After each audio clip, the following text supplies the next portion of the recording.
अस्सलाम वालेकुम प्यारे बच्चों, आज मैं आपको एक पोएम पढ़ाने जा रही हूँ जिसका नाम है द ब्रूक। क्लास 8 के लिए है। I come from the haunts of coot and hern, I make a sudden sally and spark out among the fern.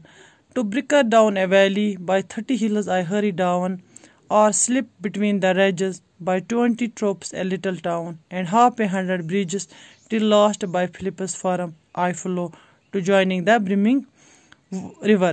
For men may come and men may go, but I go on forever.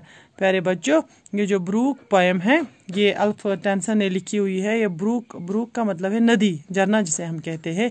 ये नदी जो है अपनी कहानी खुद बयान करती है कि मैं कहाँ से आ रही हूँ, किस किस जगह से गुजरती हूँ और मेरे रास्ते में कौन कौन सी चीज़ें आ रही है, वही ये बयान कर रही है। आई यहाँ कंसिडर है ब्रूक, यानी कि ब्रूक कहता है I come from the haunts of coot and hern. मैं कहाँ से आती हूँ, मैं उन वाटर मतलब हॉन्ट कूट एंड हर्न हम कहते हैं वाटर बॉडी बर्ड्स जहाँ रहते हैं वहाँ से आती हूँ और मैं अचानक तेज़ी से नीचे आती हूँ। आई मेक सडन सैली, मैं चमकती हुई नीचे आती हूँ। मतलब ब्रिकर डाउन ए वैली, मैं साउंड ये एक मतलब तेज़ी से ब्रिकर यानी कि तेज़ी से वादी में गुजर जाती हूँ। By 30 hills I Hari down, यानी कि लगभग मैं 30 पहाड़ों से गुजरकर निकल जाती हूँ। आई स्लिप बिटवीन द रेजेस, यानी कि मैं चोटियाँ जो है चोटियों से गुजरती हुई आ रही हूँ। By 30 thorps a little town, 30 thorps ये जो ये कह रही है मैं विलेज इन विलेजों से गुजरती हुई, वादियों से गुजरती हुई आगे चल रही हूँ। एंड हाफ ए 100 ब्रिजेस, यानी लगभग हाफ 100 यानी कि लगभग 100 से मतलब नस आधा जिसे हम कहते हैं हाफ 100 ब्रिजेस, यानी कि 50 लगभग 50 ब्रिजेस से गुजरती हुई मैं आगे निकलती हूँ। कौन कहता है? नदी कहती है। Till last by the Philip's farm I follow, यानी कि मैं पहुँच जाती हूँ फिलिपस के फारम से, वहाँ से गुजरती हूँ, मैं फ्लो करके निकलती हूँ। To joining the brimming river, वो जो ये लबरेज बड़ा दरिया है उसको मैं ज्वाइन करने के लिए इन जगहों से गुजरती हूँ। फॉर मेन में कम एंड मेन में गो, इंसान आता है इंसान चला जाता है, but I go on for ever, मेरा जो सफ़र है कंटिन्यू है, चला जाता है, यानी कि मैं कंटिन्यू चलती हूँ, कभी रुकती नहीं हूँ। I chatter over stony ways in little sharp and trebles. I bubbled into the ending bays. I babbled on the pebbles.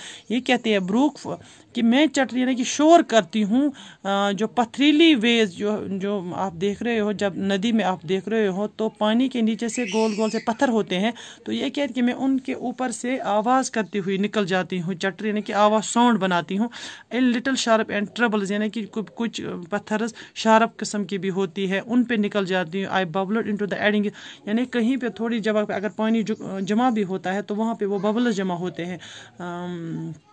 वो जो बबल्स होते हैं वो उनसे गुजर कर भी मैं आगे निकलती हूँ। With many crow my banks I felt by many a field and flow and many a fairy foreland and set with willow weed and mallow I chatter as I flow to joining the brimming, यानी कि मैं चली जाती हूँ आगे, मुझे बड़े बड़े पेड़ों के नीचे से भी गुजर जाती हूँ। कहीं पे अगर दरिया में हम देखेंगे, नदी में देखेंगे तो आगे किनारों पे पेड़ लगे हुए होते हैं, तो उन पेड़ों के जो शाखें होती हैं वो अक्सर पानी में झुकी हुई होती है। ये नदी कह रही है कि मैं उनसे गुजर कर आगे चली जाती हूँ। और जो फील्ड्स आते हैं बीच में, यानी कि मैं फील्डों यानी कि खेतों के बीच में मैं गुजर जाती हूँ।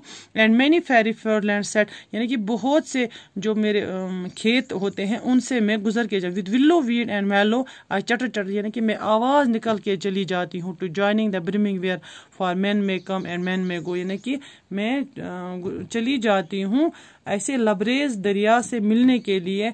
इंसान आता है और इंसान चला जाता है।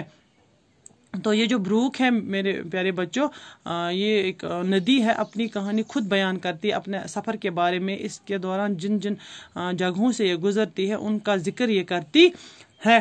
तो आज मैं आपको इसका फर्स्ट पार्ट आपको पढ़ाया है, तो होप आपको ये समझ आया होगा। नेक्स्ट क्लास में इससे आगे मैं आपको पढ़ाऊँगी इंशाल्लाह। अल्लाह हाफिज़।